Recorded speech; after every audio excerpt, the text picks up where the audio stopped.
Prayers and meditations.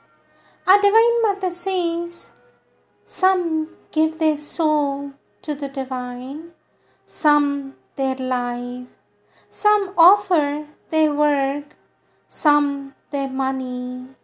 A few consecrate all of themselves and all they have, soul, life, work, wealth.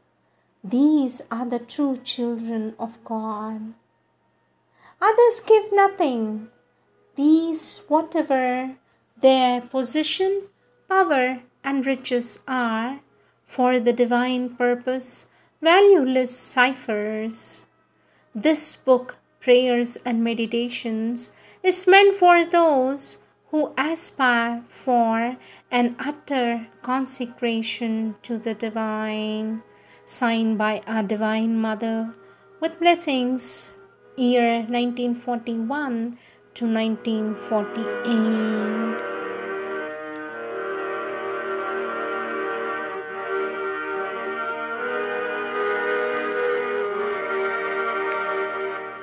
Prayers and Meditations, November 2nd, 1912. Although my whole being is in theory consecrated to Thee, O sublime Master, who are the life, the light, and the love in all things, I still find it hard to carry out this consecration in detail.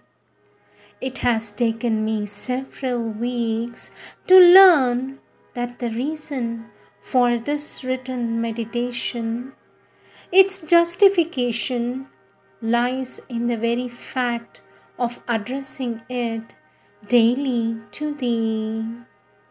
In this way, I shall put into material shape each day a little of the conversation I have so often with Thee.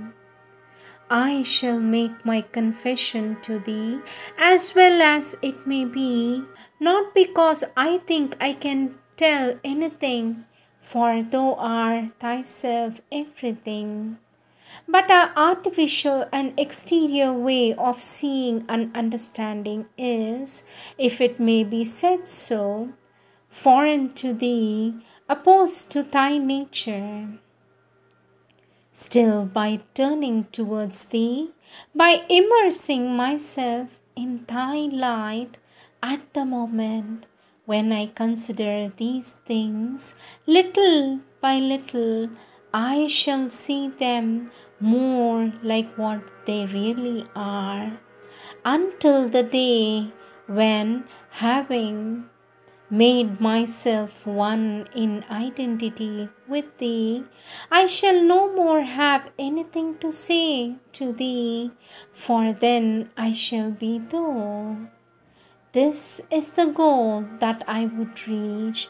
Towards this victory, all my efforts will tend more and more. I aspire for the day when I can no longer say I, for I shall be Thou. How many times a day still I act without my action being consecrated to Thee. I at once become aware of it by an indefinable uneasiness which is translated in the sensibility of my body by a pang in my heart. I then make my action objective to myself, and it seems to me ridiculous, childish, or blameworthy. I deplore it. For a moment I am sad, until I dive into Thee, there losing myself with a child's confidence, await from Thee the inspiration and strength needed to set right the error in me and around me. Two things that are one, for I have now a constant and precise perception of the universal unity, determining an absolute interdependence of all actions.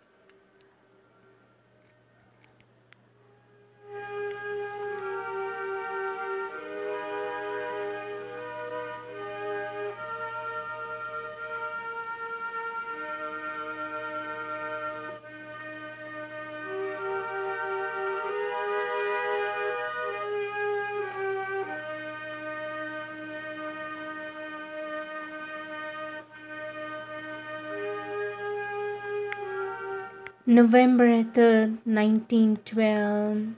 Let thy light be in me like a fire that makes all alive. Let thy divine love penetrate me. I aspire with all my being for thy reign as sovereign and master of my mind, heart, and body. Let them be thy docile instruments and thy faithful servitors.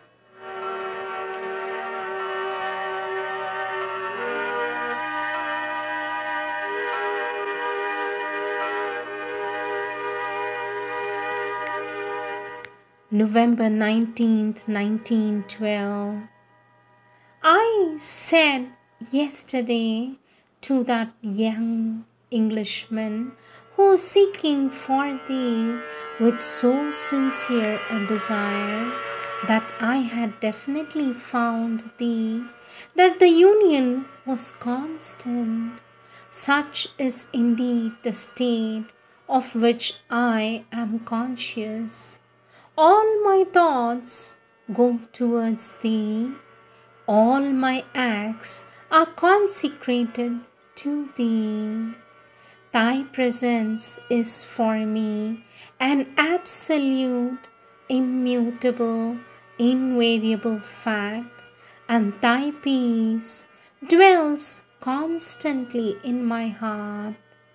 Yet I know that this state of union is poor and precarious compared with that which it will become possible for me to realize tomorrow, and I am as yet far, no doubt very far, from that identification in which I shall totally lose the notion of the I, of that I, which I still use in order to express myself, but which is each time a constraint, like a term unfit to express the thought that is seeking for expression.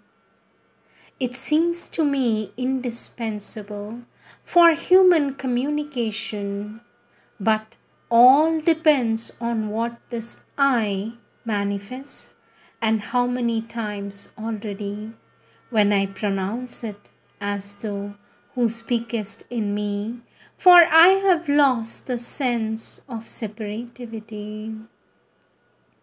But this is still in embryo and will continue to grow towards perfection. What an appeasing assurance there is in this serene confidence in thy all mine.